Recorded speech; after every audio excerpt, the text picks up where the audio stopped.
This is an area littered with history and an absolute beast of a tunnel.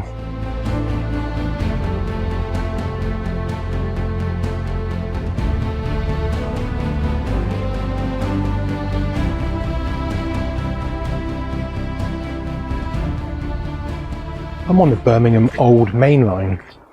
It was passed by an Act of Parliament in 1768, and as the name might suggest, it was the old canal that ran through Birmingham.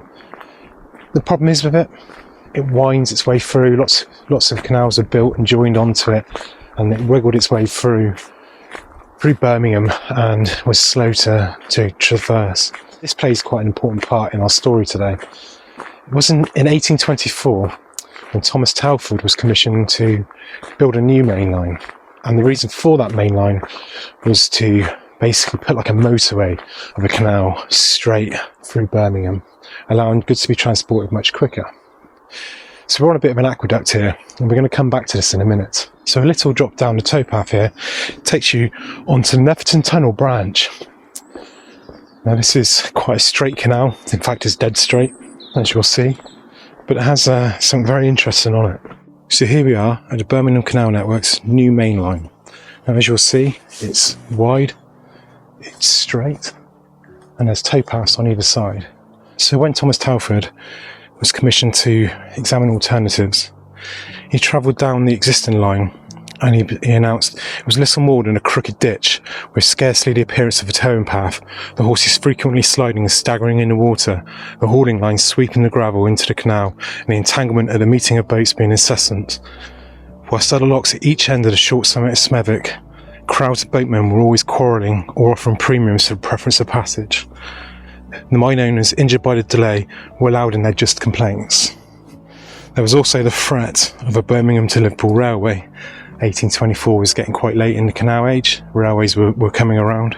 So in 1824, on the 28th of June, his suggestions were accepted and he was appointed the chief engineer. So this canal is 2.4 miles long and it's dead straight. Coming from the junction we've just been to, back up to where we started the video. Again, it was built straight to allow a wide canal, fast movement of boats, through to Dudley and onto the Dudley Canals. So this is a Tividale aqueduct. It takes the Birmingham Old Line, which we were just on, over the Branch Canal, onto the subject of today's video, which is just over there. So here we are on the other side of the canal now, with those old buildings there. I wonder if they were toll houses. Wouldn't normally get a bunch from there, you normally only get one, so I'm not 100% sure. Lovely buildings by the canal though. And then back to the Tividale aqueduct. So this takes the old line above, and if you go further down the canal, sort of to our right now, that's where it joins back into the new main line. And now up ahead is the reason why we're here. I'm not sure if you can see it yet on the camera, but this is the Netherton Tunnel, and it's huge. It's 9,081 foot long, which is about 1.74 miles roughly. And is currently the third longest canal tunnel in the UK. It wasn't always the third, there were some larger ones which have been abandoned now or in restoration. Towpath on the other side is now closed. That wasn't always the case, obviously. It's going to take about 45 minutes for me to walk through here. It is incredibly long. You can see the other end of it though. I don't know if you can make it out on this camera. There is definitely a white light at the end. It's dead straight, this tunnel. There's no curvature in it whatsoever. You can hear all the water dripping. Some repairs on the ceiling already. This is dripping quite a bit. There's some massive parkland above here. So this was the last canal tunnel to be built with Canal Mania. The first sod was turned by the Lord Ward on the 31st of December 1855, and the canal opened on the 20th of August 1858. I'm dodging puddles here. It's an incredibly wet towpath, this one. So it's built to relieve the bottleneck at Dudley Tunnel, which is a very narrow one, and you had to have alternating blocks of one-way traffic on the Dudley Canal, so there'd be quite long waits at each end. They'd let a bunch of boats through and then stop and then let another bunch through. I think we've got the first signs of shafts here. Let's see when it's a different brick above. Suspected location of construction shaft number 15. There were 17 in total, many of which are still visible at the top. We'll take a little look at those at some point during the video. I'll find a proper one first. It's not been bricked up. It does seem a bit drier here now, thankfully. So this was once the 8th longest tunnel. Several other canal tunnels that were longer back in the day. You had Strood Tunnel, which was the second longest, after Standedge, which is the longest. Then you had Sapperton, which is no more, neither is the Strood. Then you had the Lapel and the Dudley Tunnels on the Dudley Canal further down, which is where the bottlenecks were. And then you had the Dudley Tunnel on the Cromford. It's a tunnel I really want to visit.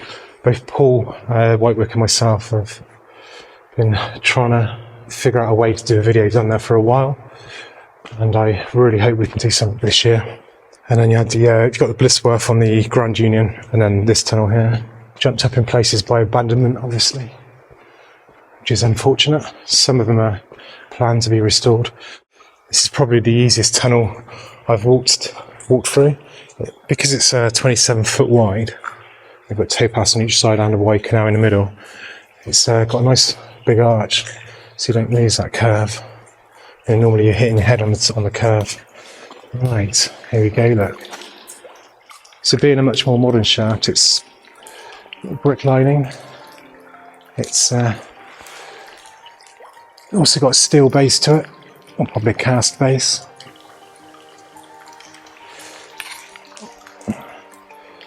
That's as far as I can stretch out, I'm afraid. Hopefully you got a good shot there.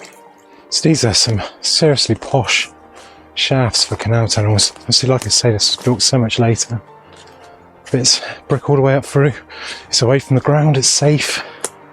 This is quite a rarity. And even the top's covered on them. I'm going to put my torch in my pocket a second. You can see, hopefully, the arch back there. That's the entrance. We've travelled quite far already. And I don't know if you can see, right in the distance, it's probably a tiny little speck on this camera, is the other end of the tunnel. There's a lot of signs of water here, so I wonder if this is an old shaft that's been filled in here. You find a lot of the shafts in people's gardens and on roundabouts and all sorts here. I think that's just a particularly leaky bit of brickwork. There's a big branch in there to be careful of if you're cruising down here. Look at those formations. They're pretty cool, look. There's years of water running down through and the calcium building up. I'm not too sure if these are anything to do with the construction. You've got two openings on the side here. See, I think these were shafts originally. It's hard to tell on the brickwork, but you can see they seem to be coming from an area around these formations. And if you look at the distance between them, it's about the right distance for the shafts. I think they're about 160 to 200 foot apart. Oh yeah, there we go. And there's another location of construction shaft up above. And there's a little vent pipe just up in the middle there as well on this one. So those formations are obviously, there's still a brick lining in there, I expect. So all of that water is running down the chimney and having to come into the tunnel somewhere. So this was originally lit down here, which I assume is what this is all about. When traffic was coming through all the time, it was lit all the way through. I think it's probably gas lit, and there's something up there as well. Looks like we're close to another shaft here, just by the ceiling. A lot of them have been backfilled. When they build these tunnels, they literally dig down a bunch of shafts, 17 on this one, so it gave them 34 working faces in the tunnel, plus the 2 portals, and they'd normally dig the portals at the end, and that meant they could dig the tunnel much quicker. Unfortunately, these things were quite dangerous, and unfortunately during the work, 18 men were seriously injured, 9 others died, 5 hit by skips falling down from the shafts, and 1 man fell down shaft number 11. 1 drowned in the sump of shaft 7. 2 were hit by falling rocks during tunnelling, and they were considered as minor mishaps. And the main engineer on the project, James Ralph Walker, was congratulated by the Institute of Engineers on the project's standard of safety. Can you imagine that today? What would happen if that many people died or were injured on a project? There'd be uproar, and rightly so. So, rest in peace to the men that died digging this tunnel. Probably at one of the shafts now. Yeah, there we go, look. So you've got another pipe sticking down. Water running through it. Means it's not running down the walls so much. I wonder if that's a later addition, draining those shafts. And another sign, construction of construction shaft number 11. I think this was the one I just mentioned actually, wasn't it? Yes, unfortunately one man fell down this shaft. The nature of the shafts in this tunnel and them being open still meant that you could run internal combustion engines down here. A lot of them were stopped. Okay, you can see the cable there. Look, so they weren't gas, they were electric. And you've got the little bits of the cable sit into. In 1854, 39,000 boats went through Dudley Tunnel. It had no towpaths, people still had to leg through that one. And that was one of the main reasons why this tunnel was built. This is shaft number 10.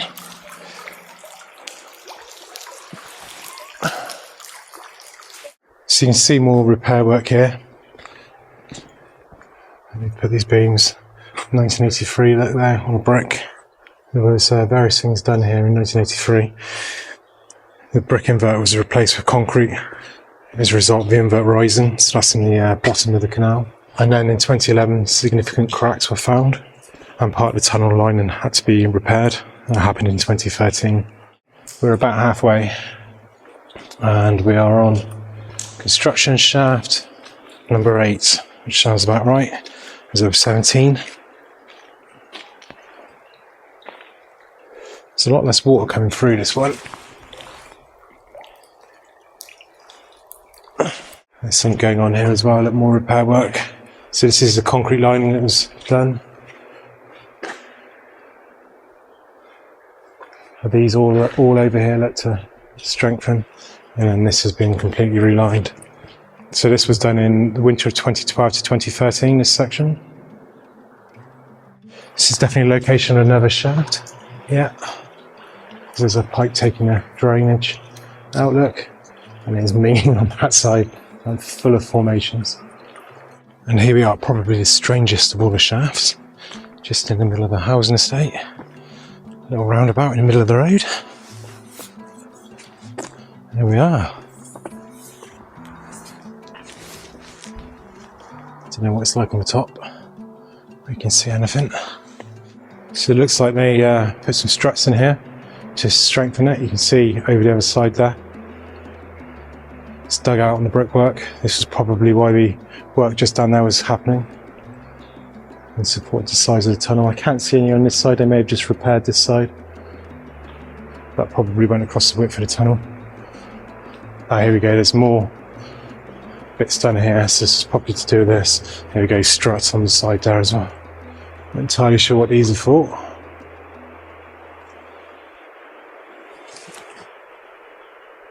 Core right through the brickwork, several of them.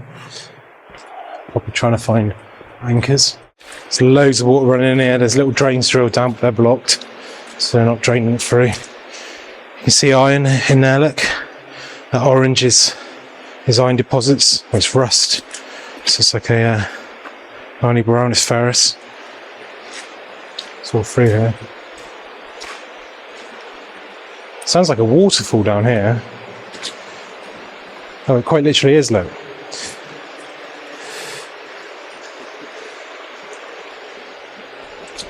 Towpaths fill in the canal.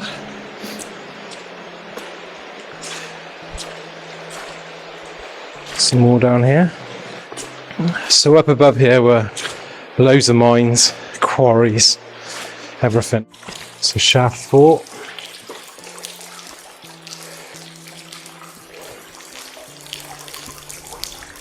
That's the water coming down here. Shaft number 4. And it's a mission to get to, I'm not going to lie.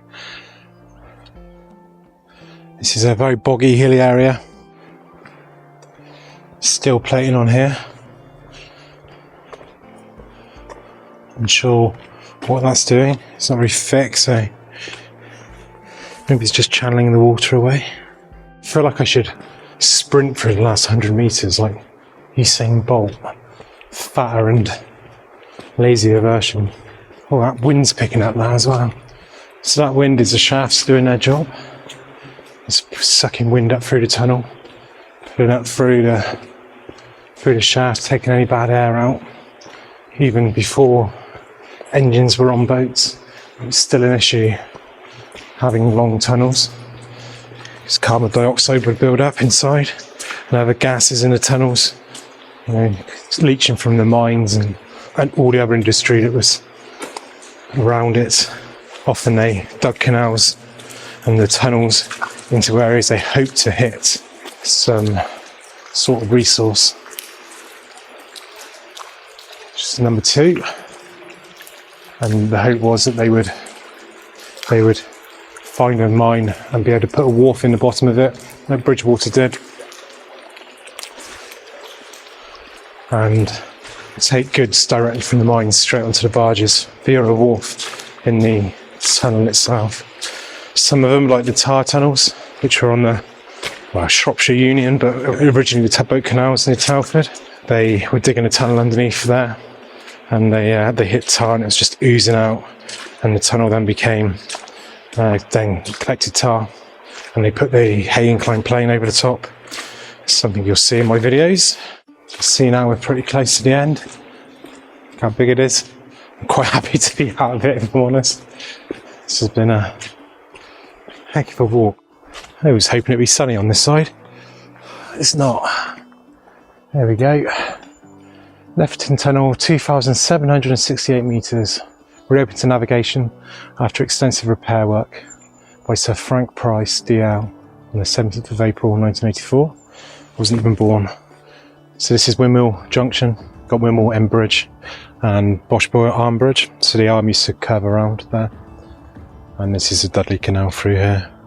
So up above we're going towards the top of the tunnel. The canal's still down to our left here. We had an old railway line just here. And then we're up into the Rowley Hills Nature Reserve.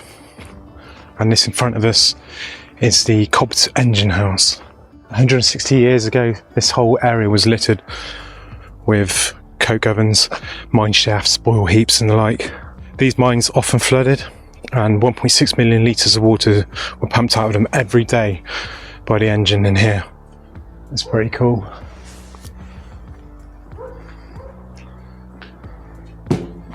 A lot of these lakes that dotted around on here were part of they were like old quarries and stuff. As you can see, the lightning strip on it, which protects it. If it gets hit by a lightning strike, it sends the electric to earth rather than blowing the chimney up.